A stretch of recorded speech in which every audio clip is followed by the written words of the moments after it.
Selanjutnya, saya menghampiri para penambang yang melakukan penggalian. Lubang-lubang tambang di sini umumnya mencapai kedalaman 20 hingga 30 meter. Memang, tidak sedalam lubang tambang di wilayah lain seperti di Sumatera atau Sulawesi. Hal ini dikarenakan kontur tanah di Kalimantan Selatan tidaklah padat, sehingga gundukan tanah di permukaan saja bisa hancur karena aliran air hujan. Mereka tetap harus waspada terhadap segala kemungkinan terburuk yang bisa saja terjadi. Walaupun tetap saja tidak ada kata jera bagi mereka yang terus berusaha mencari kilau permata.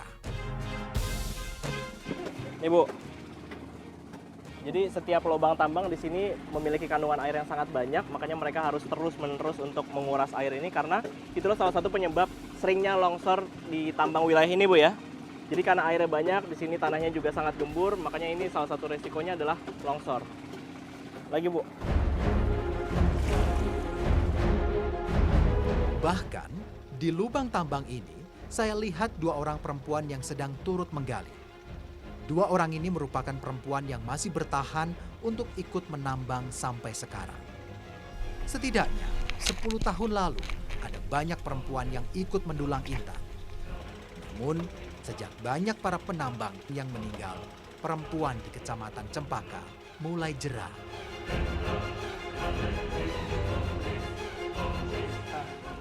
Sini ya. Ya, Maaf, Bu.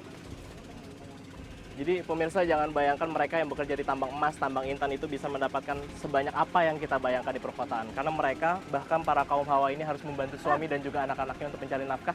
Walaupun mereka harus masuk ke dalam lubang tambang seperti ini. Hati-hati, Pak.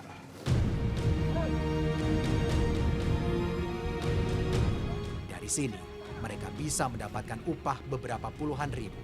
Dengan catatan, material tanah yang didapat mengandung butiran intan. Tidak ada uang lelah, karena penghasilan dari menambang tidak menentu. Jika ada hasil, mereka mendapat bagiannya. Jika tidak, maka mereka pulang dengan tangan kosong. Kenapa Ibu mau? Kok berani, Bu? Kok berani perempuan nambang? baru dagangin lagi paksa nambang. Nggak ada kerjaan lagi? Ya, Nggak milih yang aman-aman gitu, yang bikin kue, jualan gitu? ya bisa. Kenapa tambang? Modalnya ada ya, modalnya nggak ada. Modalnya nggak ada. Kalau ini nggak pakai modal berarti? Modal berani aja.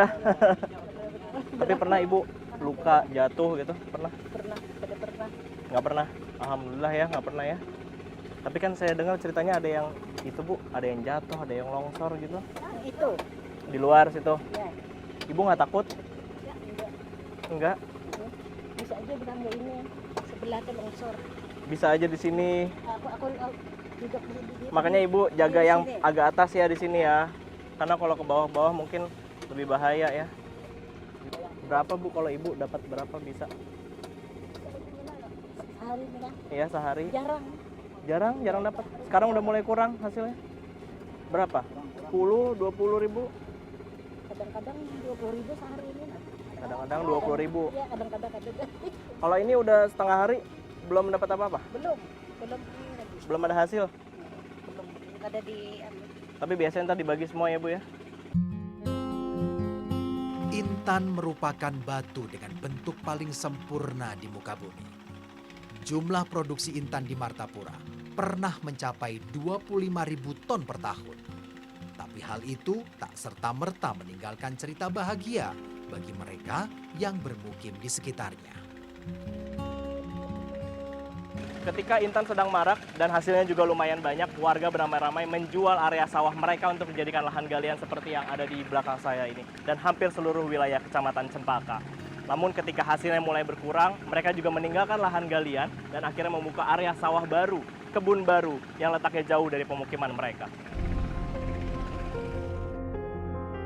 Setidaknya ada puluhan hektar area perkebunan dan sawah warga yang kini telah berubah bentuk menjadi area pertambangan. Baik itu lubang tambang, galian menggunakan mesin, maupun kubangan untuk mendulang.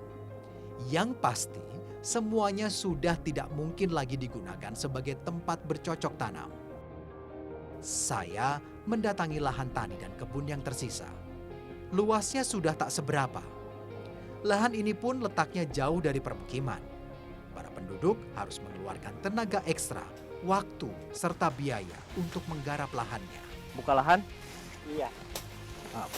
Ya, berdua aja ini. Iya. Berdua aja ya. Dulu hampir semuanya sawah tuh Pak? Sawah. Hampir semuanya sawah ya? Ah, Tapi ketika mulai digali, berarti sawahnya makin sedikit. Meresap terus tuh, jadi setahun tuh hampir habis hilang sudah. Setahun habis. Aha. Akhirnya sampai ke sini nih. Sampai sini. Lumayan jauh juga ya. Mbah. Penyesalan demi penyesalan dirasakan oleh hampir semua warga yang dulu menjual tanahnya.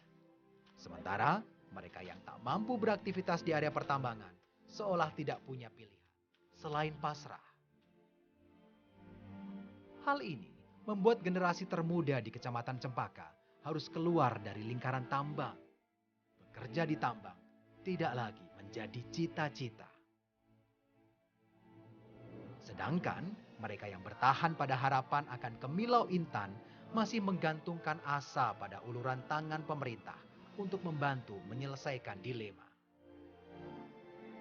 Mereka tentu saja selain mereka secara manual kemudian secara tradisional tentu ada pelatihan-pelatihan yang melewati stakeholder kita.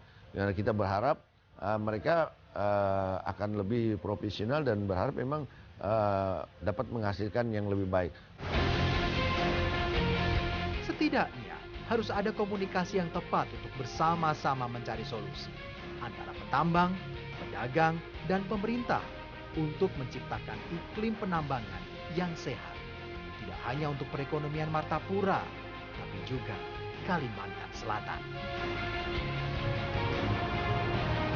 Tinggal di area pertambangan emas, tambang intan atau batu permata lainnya ternyata tidak menjamin masyarakatnya bisa hidup sejahtera. Mereka yang tinggal di sekitar pertambangan intan menjadi bukti nyata bahwa asa untuk menjadi kaya raya hasilnya hanya angan-angan belaka. Karena yang terpenting sesungguhnya adalah pembangunan sumber daya manusia, bukan mengandalkan sumber daya alam semata. Pemirsa, demikian Indonesiaku. Sampai jumpa.